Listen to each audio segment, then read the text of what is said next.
Assalamualaikum warahmatullahi wabarakatuh. Alhamdulillah wa syukurillah ala nikmatillah. Di sini saya Muhammad Asraf Faidilah dari Prodi Ilmu Al-Quran dan Tafsir semester 2 akan mempresentasikan tugas video UAS dari Ulumul Hadis. Di sini tugas UAS Ulumul Hadis itu ada 3, yaitu yang pertama yaitu mengambil 2 tema, yang kedua yaitu urgensi Ulumul Hadis, yang ketiga yaitu listenon. Pelajaran yang bisa kita ambil dari mempelajari ulumul hadis. Tugas nomor 1 di sini saya mengambil 2 tema, yaitu tahammul wal adat dan jahr wa ta'dil. Jadi langsung saja ke pembahasan tentang tahammul wal adat. Tahammul, pengertian tahammul secara etimologi yaitu bentuk masdar dari kata tahammal, ya tahammalu, yang artinya membebankan atau membawakan sesuatu kepadanya. Sedangkan menurut terminologi, tahammul yaitu menerima dan mendengar suatu periwayatan hadis dari seorang guru dengan menggunakan beberapa cara atau metode tertentu. Sedangkan pengertian dari adat secara etimologi yaitu bermakna menyampaikan atau melaksanakan. Secara terminologi, adat berarti sebuah proses menyampaikan atau meriwayatkan suatu hadis dari seorang guru kepada orang lain. Metode tahammul wal adat yang dipakai para ulama dan implikasinya terhadap persambungan sanad yaitu pertama yaitu melalui sama, yaitu guru membaca hadis di depan para muridnya. Bentuknya bisa membaca hafalan, membawa dari kitab, tanya jawab, dan dikte. Yang kedua yaitu al-ab atau qiraah, yaitu seorang murid membaca hadis di depan guru. Dalam metode ini, seorang guru dapat mengoreksi hadis yang dibaca oleh muridnya. Yang ketiga yaitu al-ijazah, yaitu pemberian izin seorang guru kepada murid untuk meriwayatkan buku hadis tanpa membaca hadis tersebut satu demi satu. Yang keempat yaitu munawalah, yaitu seorang guru memberi sebuah atau beberapa hadis tanpa menyuruh untuk meriwayatkannya. Para ulama berbeda pendapat pada hal ini. Sebagian ulama membolehkan beramal dengannya dan sebagian yang lain tidak membolehkan beramal dengannya. Yang kelima yaitu mukatabah, yaitu seorang guru menulis hadis untuk seseorang. Hal ini mirip dengan metode ijazah kebanyakan ulama. Yang keenam yaitu iklamus syekh, yaitu pemberian informasi guru kepada murid bahwa hadis dalam kitab tertentu adalah hasil periwayatan yang diperoleh dari seseorang tanpa menyebut namanya.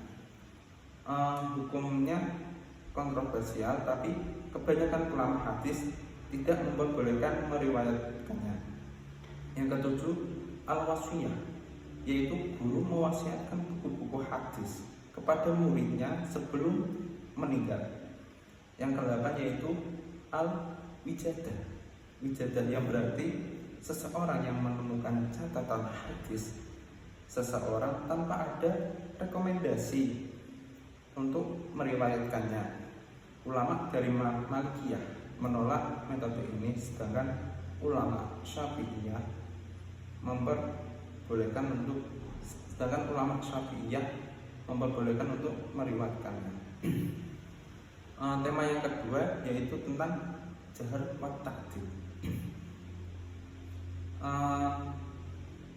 Dari Muhammad Afzal Al-Khatib, seorang tokoh hadis kontemporer, dalam bukunya yang cukup terkenal yaitu Usulul Hadis Ulumuhu wa Mustalahuhu, membagi ilmu rijalul hadis menjadi 2 bagian besar, yaitu ilmu tarikhul ruwah dan ilmu jarh wa ta'dil.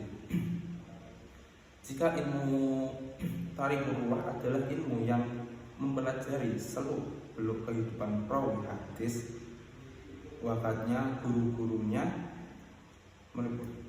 murid-muridnya, tempat tinggalnya, perlawatannya dalam rangka studi hadis.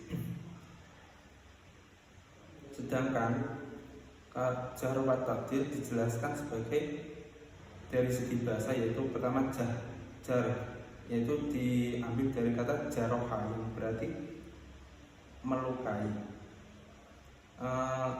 Sedangkan menurut pengertian ahli hadis, jar ya artinya mencela atau mengkritik perawi hadis dengan ungkapan-ungkapan yang menghilangkan keadilan ataupun kedobitannya. Sebaliknya, takdil menurut para ulama hadis adalah memuji perawi dan menetapkannya sebagai seorang yang adil dan dobit. Jika ilmu tarikhul ruwah mengupas seluk-beluk sejarah hidup perawi secara global, mulai dari tahun lahir, orang tua, riwayat belajar, kapan wafat dan lain-lain, maka ilmu jar wa ta'dil mengupas seluk-beluk sejarah hidup perawi secara spesifik, yakni bagaimana kualitas intelektual maupun kualitas moral perawi, dobit atau tidak, jujur atau tidak, sikoh atau tidak. Syarat yang harus dipenuhi orang untuk melakukan jar wa ta'dil yaitu pertama, ia harus seorang yang alim, warok, bertakwa dan jujur. Ini adalah syarat yang paling mendasar, sebab orang yang tidak memiliki sifat-sifat tersebut itu tidak mungkin menetapkan kualitas seorang perawi. Yang kedua, ia harus mengetahui sebab-sebab seorang dijar maupun ditakdir. Yang ketiga yaitu ia harus menguasai bahasa dan percakapan orang Arab dengan baik, tidak meletakkan kalimat di luar maknanya sehingga terhindar dari melakukan jarh dengan kalimat bukan kalimat jarh. Dalam melakukan jarh wa ta'dil ada beberapa etika yang harus diperhatikan, yaitu pertama, dilakukan secara proporsional, tidak terlalu tinggi dalam mentakdir seorang perawi, tetapi juga tidak terlalu menjatuhkan dalam menjarahnya. Yang kedua yaitu tidak boleh melakukan jarah melebihi keperluan, karena disyariatkannya jarah pada dasarnya adalah karena keadaan darurat. Yang ketiga, tidak boleh hanya melakukan jarah saja tanpa melakukan takdir jika memang orang yang bersangkutan juga memiliki nilai-nilai positif. Tingkatan takdir, tingkatan jarh wa ta'dil. Yang pertama, tingkatan takdir paling tinggi yaitu subutul hujjah, subutul hafid, sikoh mutqin, dan sikoh. Tingkatan yang kedua yaitu sikoh. Yang ketiga, tingkatan yang ketiga yaitu shoduk la ba'sabi laisa bihi ba'sun. Tingkatan yang keempat dari takdir yaitu mahalus sidq, jayyidul hadis, solihul hadis, syekh wasat, syekhul hasan al hadis, soduk insyaallah, dan suwailibun. Sedangkan tingkatan lafaz jar, tingkatan terendah yaitu yudok fihi dokfun, kodok du'ifa, laisa bil qawi, laisa bil hujjah, takrifu wa tamkir, fihi maqalun, layin, layut tajubi, dan lain-lain.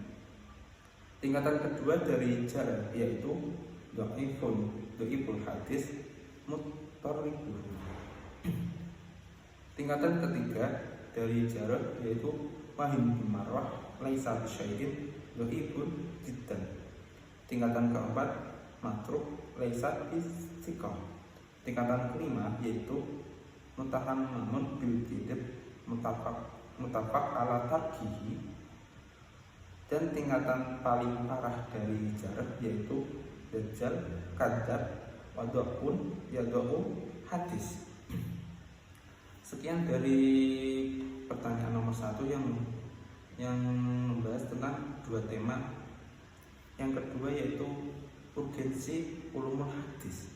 Urgensi ulumul hadis bagi tafsir itu sangat besar karena ilmu hadis berperan sebagai penjelas utama ayat-ayat Al-Quran yang bersifat umum atau mujmal.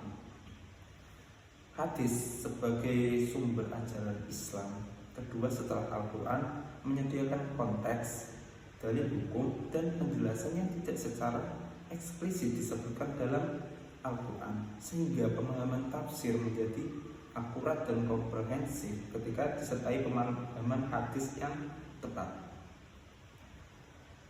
Beberapa poin penting tentang urgensi ilmu hadis dalam tafsir, yaitu memahami kandungan Al-Quran secara tepat.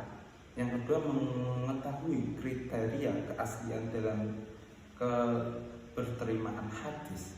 Yang ketiga yaitu menghindari salah tafsir dan penyimpangan hukum. Yang keempat, memahami sebab turun dan konteks hadis. Yang terakhir yaitu ilmu nasikh wa mansukh.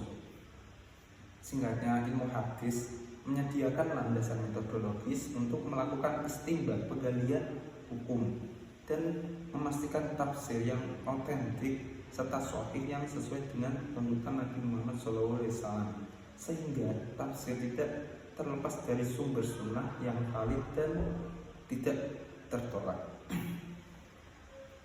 Pertanyaan yang ketiga yaitu tentang lesson learn, pelajaran yang bisa diambil dari ilmu hadis. Setelah mempelajari ilmu hadis, kita dapat mengetahui salah satunya yaitu mengetahui derajat dan kualitas hadis, memahami sanad dan matan hadis secara mendalam, melakukan kemurnian ajaran Islam, mengikuti sunnah Nabi secara benar, menambah pengetahuan sejarah dan karakter para perawi. Yang terakhir yaitu menjadi bekal istinbat hukum syariat. Sekian tugas video Ulumul Hadis. Wassalamualaikum warahmatullahi wabarakatuh.